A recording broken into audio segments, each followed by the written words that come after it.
Oi, pessoal. Nós estamos num momento na vida do Brasil em que a política deixou de ser uma disputa sobre quem exerce o poder para ser uma disputa muito mais existencial, que é uma disputa sobre como se exerce o poder, de maneira democrática ou de maneira tirânica. Nós estamos vendo o governo Lula, infelizmente, usando a tragédia do Rio Grande do Sul, não só para se promover, mas para censurar, para aumentar o seu poder tirânico, que é o poder do corruptariado brasileiro como um todo, do qual o governo Lula faz parte. Então, para entender isso, nós precisamos ir ao terreno dos valores, terreno dos princípios, para reconstruir, primeiro na nossa cabeça e depois na realidade, o Brasil como um sistema democrático. Nós precisamos entender por que o poder está sendo exercido de maneira tirânica e como isso pode ser diferente. A proposta de estudar isso é a proposta da Academia Folha Política, é a proposta do meu curso de Logopolítica, que está lá na Academia, é a proposta do programa semanal Agenda 2030, que também faz parte exclusivamente agora da Academia, é a proposta do curso sobre juristocracia e outras iniciativas que estão nesse espaço. Por isso, eu queria te convidar para fazer parte desse projeto com um adicional, que é uma promoção especial que nós estamos oferecendo a partir de hoje. É a promoção Povo versus Tirania.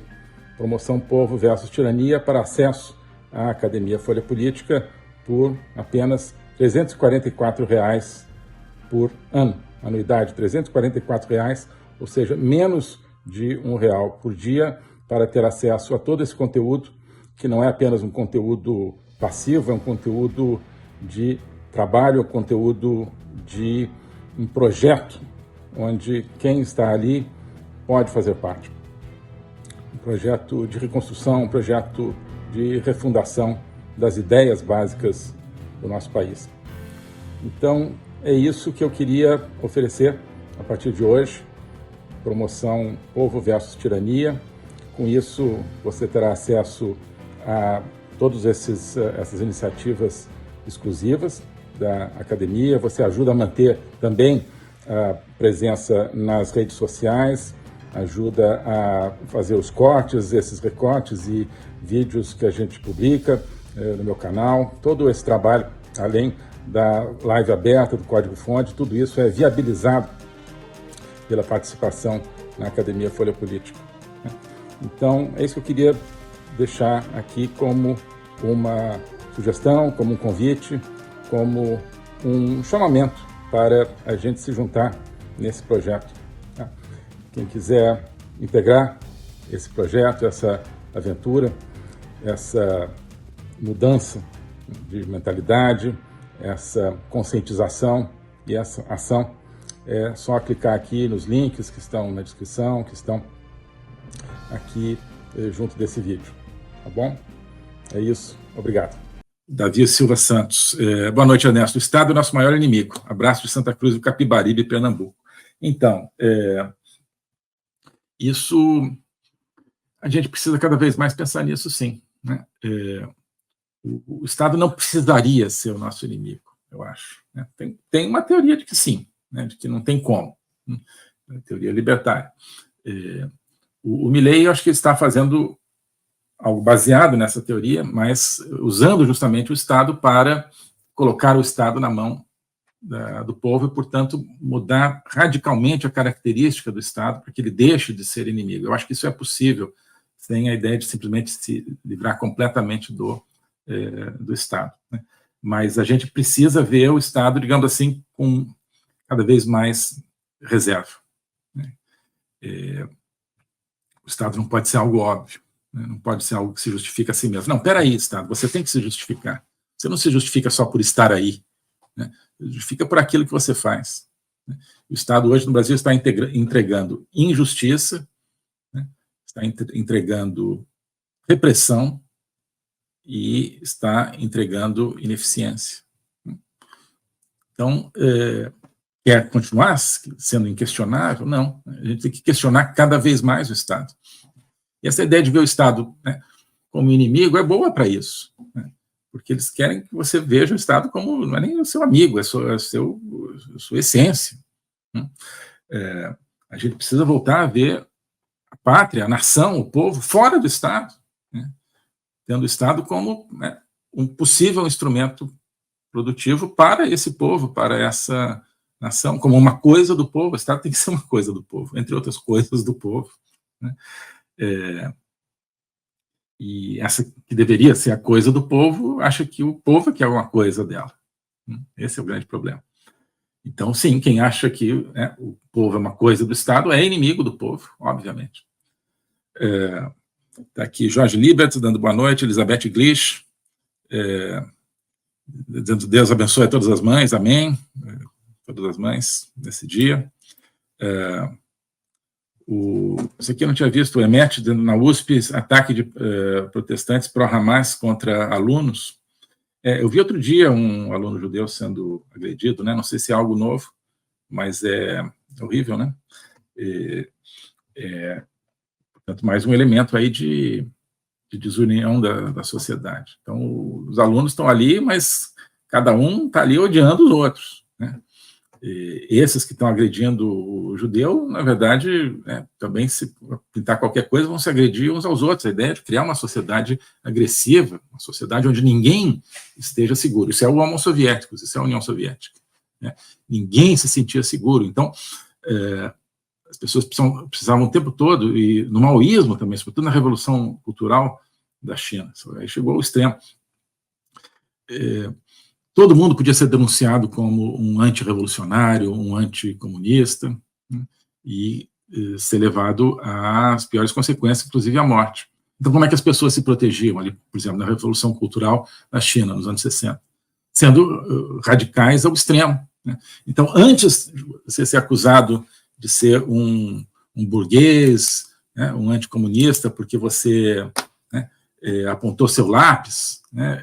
Não, você não pode apontar o lápis com um apontador é uma coisa burguesa, né? Você acusava o seu vizinho, o seu próximo, né, o seu professor, o seu aluno, né? Acusava no sentido assim, olha, tem que matar, até isso. Então você criava os bandos de guardas revolucionários, guardas vermelhos, né, cada um sendo mais radical do que o outro. Então, o primeiro grupo, vamos pegar aqui esse professor burguês, vamos matar e tal. Aí vinha outro grupo para sobreviver, né? Então, eu tenho que ser mais radical ainda. Então, esse primeiro grupo aí de guardas vermelhos são muito burgueses, olha só, porque ele está usando ali o sapato e tal, de uma maneira, o que quer que seja, ou no discurso dele tem uma frase aí que, na verdade, é uma frase que o Mao Tse-tung não aprovaria, então mata esses guardas vermelhos aí. Aí depois vem um terceiro grupo de guardas vermelhos e assim por diante. Então, essa é a sociedade que eles querem criar. Sociedade onde você está permanentemente com medo, e qual é a maneira de você, então, não ser cancelado, não ser censurado, não ser preso, não ser perseguido. É você, então, denunciar o outro, né? Então, antes que você seja denunciado, você vai denunciar, isso aqui fez fake news e tal. É isso que eles querem. Não estão conseguindo. Mas é por aí. O Alex Baani aqui, colocou aqui um grande diplomata, Ernesto Araújo. Obrigado, Alex. Tá? Enfim, procuro contribuir da maneira que eu posso, tá?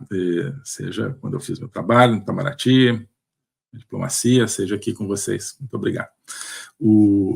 A R. Botem, o intuito é destruir a autoridade materna e familiar. Sim, destruir a autoridade e destruir o sentimento familiar. Né? Numa sociedade saudável, né, seu pai, sua mãe, seu filho, sua filha estão muito acima do Estado, né? Nas suas prioridades, na sua lealdade, no seu sentimento. Não, o que eles querem é que o Estado esteja acima, né? Então, puxa, não, meu pai ele é transfóbico, ele é, sei lá, patriarcal, sei lá, né? Então já afasta o filho ou filha do pai. Não, minha mãe ela come carne, então isso aqui está destruindo o meio ambiente e tal, que absurdo. Afasta, tudo isso vai afastando, né? No sentimento, vai dando pretextos para uma uma corrosão do sentimento familiar. Isso é gravíssimo. Então, o Pedro Luiz está aqui do Rio. Salve, chanceler e demais patriotas. Salve, Pedro Luiz. Que bom que você está aqui. O Arraboterme também dizendo, não sei porque eu estou dizendo Arraboterme, o senhor viu que os bombeiros não quiseram usar seus jet skis novos. Pois é. Né? O jet ski é novo e tal, não foi feito para isso. Eu me lembro, muitos anos atrás, quando teve uma das muitas crises de segurança no Rio de Janeiro, né? Depois as pessoas se acostumaram, mas havia um tempo que a situação de segurança no Rio chamava mais atenção. Isso foi em algum momento dos anos 90, se não me engano, foi na época do governo Itamar. Então, quando se falou, então, numa intervenção no Rio, né, usando as Forças Armadas para combater o crime organizado. Imagina, né? 30 anos atrás, imagina quanto piorou desde então. Mas, na ocasião, se discutiu isso. E aí eu me lembro de uma crônica do Arnaldo Jabor, em que ele se contrapunha a pessoas que estavam dizendo: não, mas não pode chamar Forças Armadas para isso, porque elas não estão preparadas para essas operações policiais. E aí o Arnaldo Jabor falou: estão preparadas para quê? Para invadir a Argentina, por exemplo? E, na verdade, assim, né, já tiveram 30 anos para se preparar, acabou havendo essa intervenção, né? E tiveram 30 anos para mudar a mentalidade militar. Olha, militar, então, de vez em quando a gente é chamado para intervir na segurança pública. Vamos nos capacitar para intervir na segurança pública? Né? Não se capacitaram, está aí, né? A intervenção que houve no Rio de Janeiro, alguns anos atrás, não deu em nada, né, com militares. Por quê? Não se capacitaram para agir nisso. Continuam se preparando para hipótese de guerra com a Argentina, com a Bolívia, com o que quer que seja. Né? E nem estão se preparando, acho, tanto para isso. Desculpa, assim, toda a admiração, né, pelos militares individualmente, que se sacrificam, que se formam, mas estou falando da mentalidade, né, da cúpula militar, sobretudo, né, do estamento, do topo do estamento militar. Tá? Que gera essa má preparação. Tenho certeza de que as pessoas que têm a vocação militar, que estão ali, gostariam de ser úteis à sociedade, no caso, por exemplo, no combate ao crime organizado. Né? Mas a cúpula nunca se preparou para isso. E da mesma maneira agora, o Estado as Forças Armadas têm sido tão chamadas para trabalhar em defesa civil, né? Na verdade, deveríamos ter uma defesa civil mais capacitada, mas trabalhar né, em questões humanitárias, Brumadinho, etc., agora no Rio Grande do Sul, já tem, mas antes de Brumadinho, há vários anos. Né? Então, tem que se capacitar. Defesa civil, né? Isso é mais importante do que guerra com Bolívia. Assim, eu acho que você precisa ter Forças Armadas também para projetar poder. Então, se estão sendo chamadas para isso, vamos nos capacitar para ser defesa civil, para intervir, né, de maneira eficiente em situações humanitárias? Não fizeram isso, não se capacitaram. Então, aí, tem um jet ski. Para que tem um jet ski, então? Né?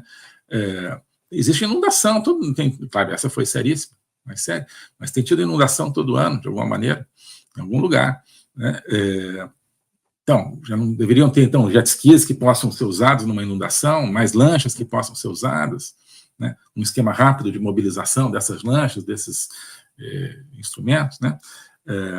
Alguém também estava mostrando assim, esse problema de segurança, né? Em Porto Alegre, em Canoas, em outros lugares, mas sobretudo em Porto Alegre e Canoas, né? Roubos, assaltos, e alguém cobrando que soldados do exército, militares, ajudassem a proporcionar segurança para as pessoas, e aí estava o pessoal do exército dizendo: não, mas a gente não está numa GLO, quer dizer, não tem um mandato para atuar na segurança. Bom, mesmo que tivesse, teria problemas, como a gente tem visto em épocas recentes. Mas, gente, está ali, né? Isso é uma coisa óbvia, a gente tem que usar o bom senso. Né? Você tem ali um agente público armado, então ele não pode atuar na segurança do cidadão. Tem um problema aí, tem um problema de mentalidade, um problema de organização, óbvio. O Sandro Roberto, não tem nada a ver, mas a deputada americana acaba de pedir cassação do Alexandre de Moraes. Na verdade, tem a ver, né? Tem a ver com com o desejo do povo brasileiro de que nós voltemos a ter o poder. O Alexandre de Moraes é um dos símbolos da destruição do poder do povo, né? Daqueles que acham que a coisa, né, pública, na verdade, é a coisa deles. Então, tem a ver. E sim, eu vi a deputada Elvira Salazar, né? ela, inclusive, acho que ela pediu que também que fosse cassado o visto dele, né? Na verdade, acho que é mais o visto dele do que a cassação aqui que ela pediu, porque isso depende dos Estados Unidos, mas depende, né, do governo, do executivo, né, que é, como está aparecendo, um executivo com o Biden totalmente pró-corruptariado brasileiro. Então, não, assim, é pouco provável que aconteça, mas ela pediu, né, que o visto dele para entrar nos Estados Unidos seja cancelado, seria um primeiro sinal, né? Bom, a Sandra Adelaide, uma coisa aqui interessante, obrigado, Sandra, dizendo boa noite, parabéns pela integridade e profundo conhecimento de causa. Seu conhecimento e cristandade deve ter incomodado e muito o covil de cobras da Brazuela. Muito obrigado, Sandra. Eu acho que todo mundo que fala a partir de uma perspectiva de povo contra o poder corrupto e uma perspectiva cristã contra a perspectiva anti-humana, ateia, de destruição do ser humano, de destruição da liberdade, né? Quem, né, opta por essa linha tem problemas, claro, né? Porque a gente mexe com poderes muito arraigados, né? E que dependem do silêncio, né? Então, enquanto você tiver pessoas que estão procurando a verdade, que estão, não digo que seja eu, ninguém seja dono da verdade, mas, né, que sabem o que é a mentira, né? Então, contestando a mentira e tentando, né? Olha, é possível você ter um país decente, é possível você ter uma vida, né, baseada, né, numa fé, em determinados valores. E quando tiver pessoas dizendo isso, esse sistema está ameaçado, né? Então ele precisa de várias maneiras para calar, assim. Muito obrigado, Sandra. O Robson Vieira está aqui, mandando um abraço para você também. Aí você não sabia a TMC dizendo que o Pedro Scooby saiu do Sul por causa das reportagens da Globo, né? Da Globo Lixo. Pedro Scooby é um dos que tinham levado os seus jet skis, né, lá para o Sul. Não sabia que ele tinha saído, uma pena imensa, mas é o que eles querem, tá vendo? Né? As pessoas não podem depender umas das outras, tem que todas depender do Estado. Né? E não importa se vai salvar, se vai deixar de salvar. Né? Então, é um drama para o Estado, para o poder, né? É um golpe duríssimo para eles. Você tem uma pessoa que está ali, ilhada, e aparece um cidadão, né, com o seu jet ski e salva essa pessoa. Cada jet ski que salvou uma pessoa é um golpe duríssimo para o Estado. Né? O Estado não se importa com essa pessoa, ele que quer salvar. A pessoa, então eu não dependo do Estado, então eu não dependo, né, polícia, governo, bombeiro, exército, marinha, aeronáutica, não, eu dependo. A gente pode depender uns dos outros, pode se ajudar uns aos outros. Né? Olha só, é uma luz que se acende, então tem que apagar essa luz, é o que eles querem. Aqui justamente a Maristela dizendo, o governo atual pouco liga para o povo, nem quer buscar as doações, mas gastou R$1 bilhão viajando, comprou por 400 milhões o novo avião presidencial. Pois é, então, prioridades, né? Prioridades, e dentro dessas prioridades também está a Conferência do Clima em Belém, né, no final do ano.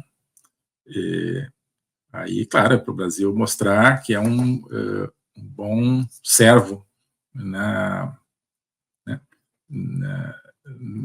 gleba do globalismo, né?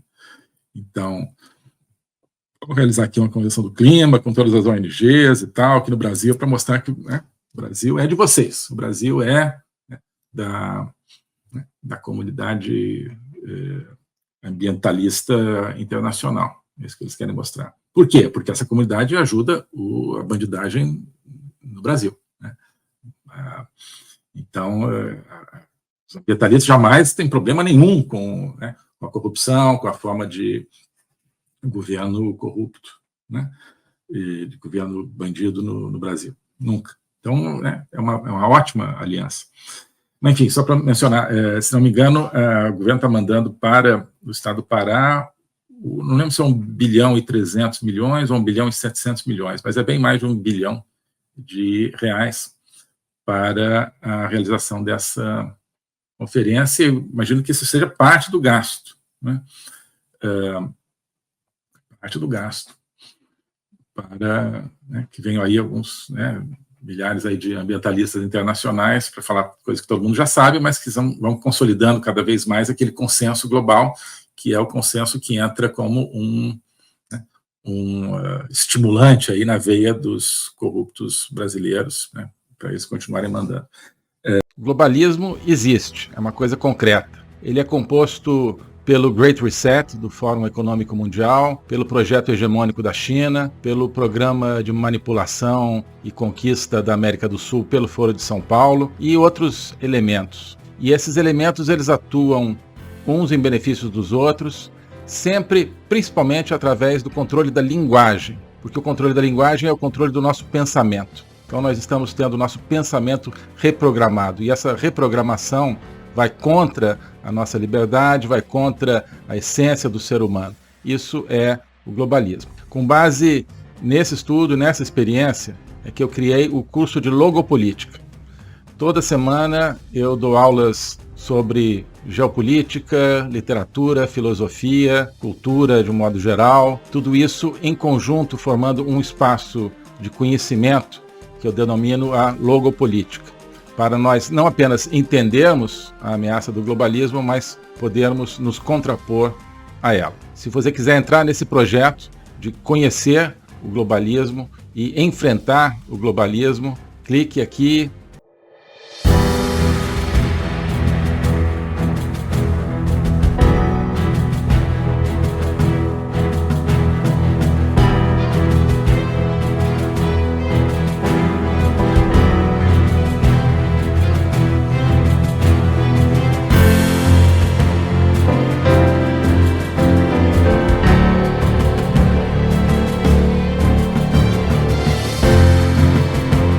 Oi, pessoal.